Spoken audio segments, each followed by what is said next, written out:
Did your battery warning light suddenly pop up on your dashboard while driving? Or maybe it doesn't go away even after the engine starts. Wondering how to fix it? Well, you're in the right place, because in this video, I'm going to walk you through step-by-step how to diagnose, fix, and reset the battery warning light. But before we dive into the reset procedure, it's important to understand what this battery warning light actually means and why ignoring it could leave you stranded. So, what does the battery warning light actually mean? A lot of people assume it's just a problem with the battery itself, but that's not always the case. In reality, when that battery light comes on, it usually means there's a problem with your car's charging system. Basically, the battery isn't getting enough charge in the alternator, or in some cases, it's not charging at all. So, if you see that battery warning light come on while you're driving, here's what you should do immediately. First, reduce the load on the electrical system. That means turning off anything that's not essential, like the radio, air conditioning, heated seats, or even the phone charger. The less strain on the system, the longer your car will keep running. Don't turn off the engine. I know it might feel like the right move, but if your battery is already weak or not getting charged properly, turning the engine off could leave you stranded. You might not be able to start it back up again. Instead, head straight to a nearby mechanic or auto repair shop as soon as it's safe to do so. You want to get it checked before the car stalls or the battery dies completely.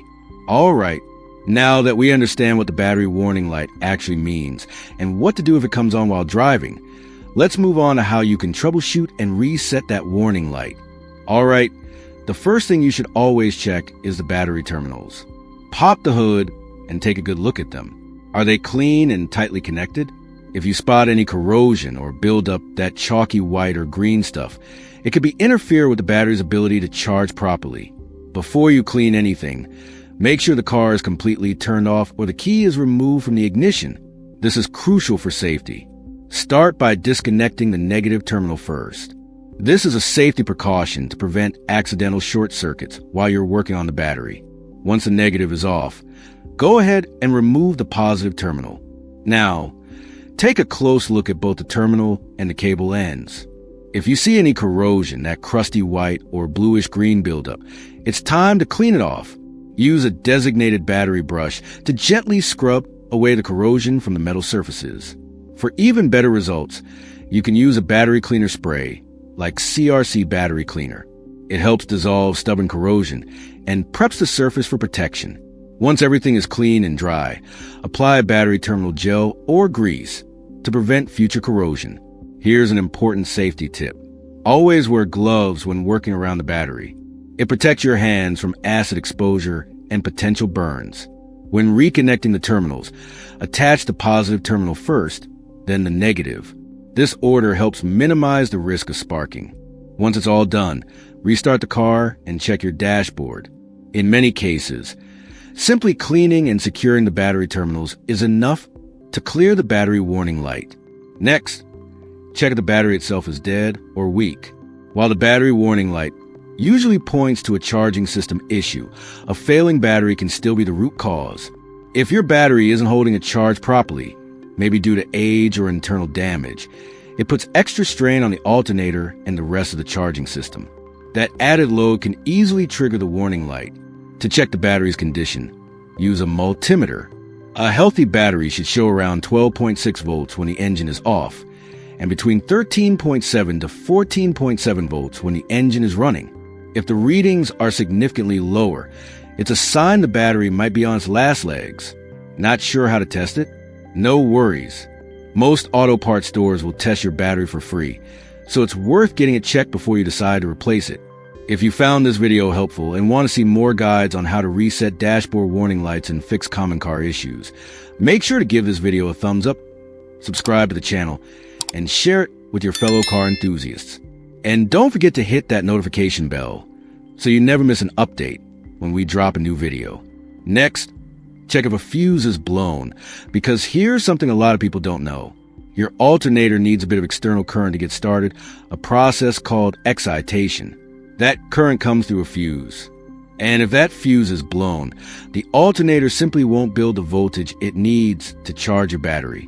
Start by locating your vehicle's fuse box. You'll usually find it under the dashboard or in the engine bay. Look for a fuse labeled alternator or something similar. Your owner's manual can help you find the exact one, or you can refer to the diagram printed on the inside of the fuse box cover. Once you find the fuse, carefully pull it out and inspect it. If the metal strip inside is broken or looks burnt, the fuse is blown.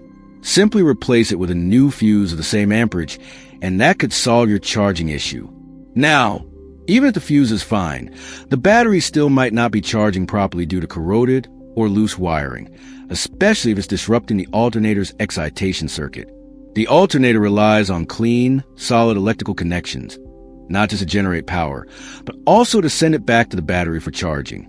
If any wire is frayed, rusted, or not securely connected, it can mess with the whole charging system and trigger the battery warning light. To check this properly, it's really helpful to understand how the alternator is wired, where each wire goes and what it does. If you find any loose or corroded wires and fix them, there's a good chance that alone could reset the battery light and get things working again. Now, if you've already checked the fuse and wiring and everything seems fine, but the battery warning light is still on, the next thing to inspect is the alternator belt. The alternator is driven by the engine through this belt, and that's how it spins to generate power for charging the battery. But if the belt is loose or worn out, the alternator may not spin fast enough, which means it can't generate enough voltage. And that's a common reason why the battery light stays on. So, pop the hood and check the belt tension. If it feels loose, cracked, or glazed, it's probably time to replace it. Fixing the belt could be all it takes to reset the warning light and get your charging system back on track.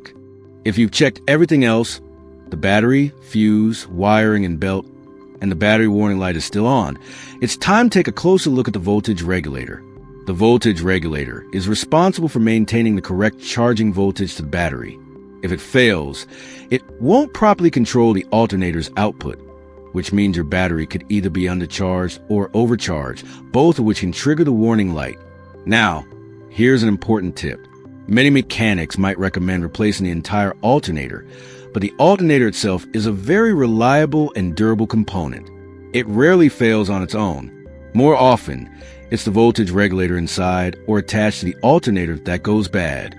So, before you go spending money on a new alternator, make sure to check or test the voltage regulator first. It might save you a lot of unnecessary expense.